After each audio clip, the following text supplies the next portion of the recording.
first it's to Oriel Park and Dundalk versus St Pat's. Darragh Maloney reports on this one.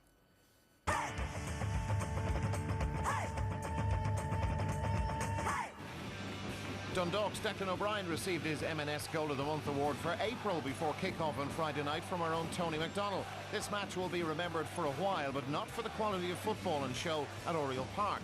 Dundalk began the evening without George O'Callaghan, but ahead of Pats in the table they made the better start with Mansorum testing Gary Rogers. Pat's best early chance should have resulted in the first goal as Jamie Harris took advantage of poor Dundalk marking, but he failed to find the target. Despite losing Stuart Byrne and Alan Cawley to injury in the first 10 minutes, the Dublin team went ahead against the run of play after 33. A superb ball picked out Mark Quigley and his finish was fantastic. Then the big talking point. Former Pats player Dave Rogers gave his old fans an eyeful. Referee Richie Winter didn't see it, but his assistant Mark Douglas did. Rogers was sent off. Dundalk down to 10 men for the 4th successive game and for the 7th time this season. The loss of Rogers didn't stop Dundalk tearing into Pats after the interval. Mansorum's flick put O'Brien in. He tricked Dara Ryan, but Fabio was denied by the crossbar. Then they had another chance to equalise shortly afterwards. O'Brien and Mansorum linking up again, but Mansorum elected to shoot when he had 2 unmarked teammates in great positions to score. Pats were under serious pressure. Quigley helped lift the siege, but his cross-come shot was saved by Chris Benyon. Dundalk continued to pile on the pressure. They were awarded a penalty 16 minutes from time when Mansorum was fouled in the area by Partridge. Declan O'Brien stepped up to take the kick, but Gary Rogers went the right way.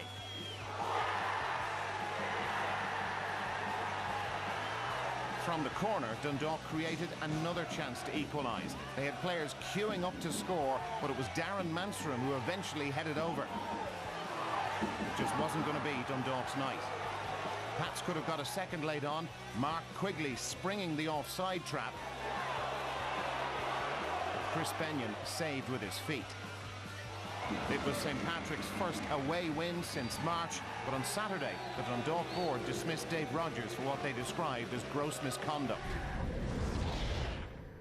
I'm American, and I do like American football, but that's not what I came to Ireland to play. That's what it felt like today, I gotta admit. Our application levels was fantastic.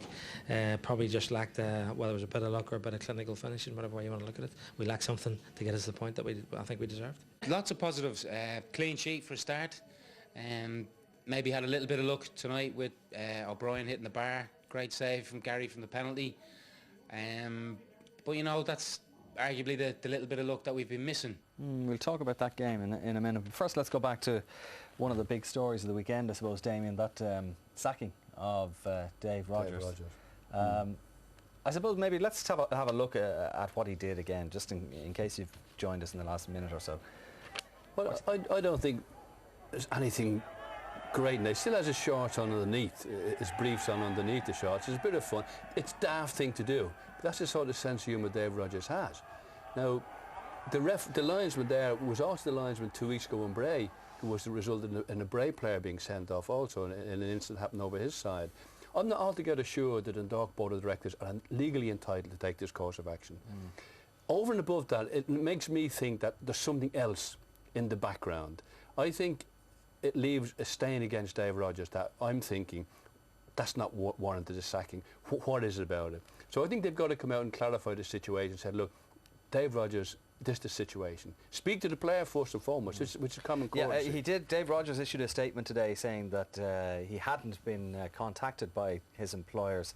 He says they didn't have the courtesy to personally inform him of his dismissal. I don't know, Owen, your view on all of this? Well, when I heard about it first, and my first reaction was, oh no, that coming off, and I saw the photograph in the newspaper. And then when I saw Dundalk's, I thought they have to be commended. I mean, I think if you don't make a big stand about something like that, to me, there's a line you don't cross over, and that is one of them. Spitting is another one. I mean, I talk from experience when I say there was a fella spat when I managed. I immediately sacked him from the club. He could go to the unions, he could do what he liked. I couldn't care less.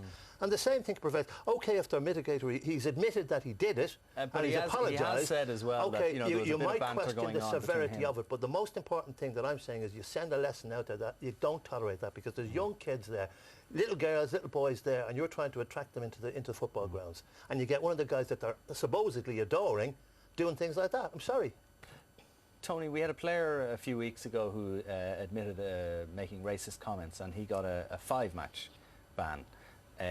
We have this instance now where Dave Rogers is out the door. In terms of perspective, is it over the top in your view? Or?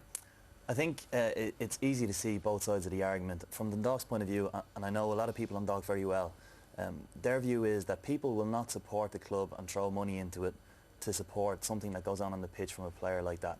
Having said that, I've been involved in the PFAI. I was chairman for a couple of years, and from Dave's point of view, I know him. I spoke to him before the game, and the one thing that I noticed about his statement is that he said he knew a lot of the fans, and I would attest to that because I saw him before the game talking to a lot of those fans. So you can see that in his mind he was having a bit of banter. Very, very foolish thing to do. He has to hold his hands up, which he has done, apologise. For me, either way, this is going to end up in arbitration.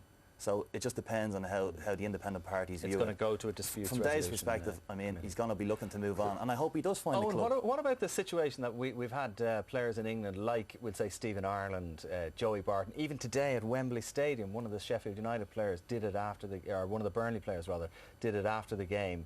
That it's something that players would do as a bit of fun. Well, it's the way you look at it. I mean, it's just what you think. I'm not a prude. I mean, I wouldn't for one second call myself that, but I just think there are lines that you don't cross over, and I think it's a culture thing that perhaps it prevails in England much more than it does here, and I'd hate to see it happening here.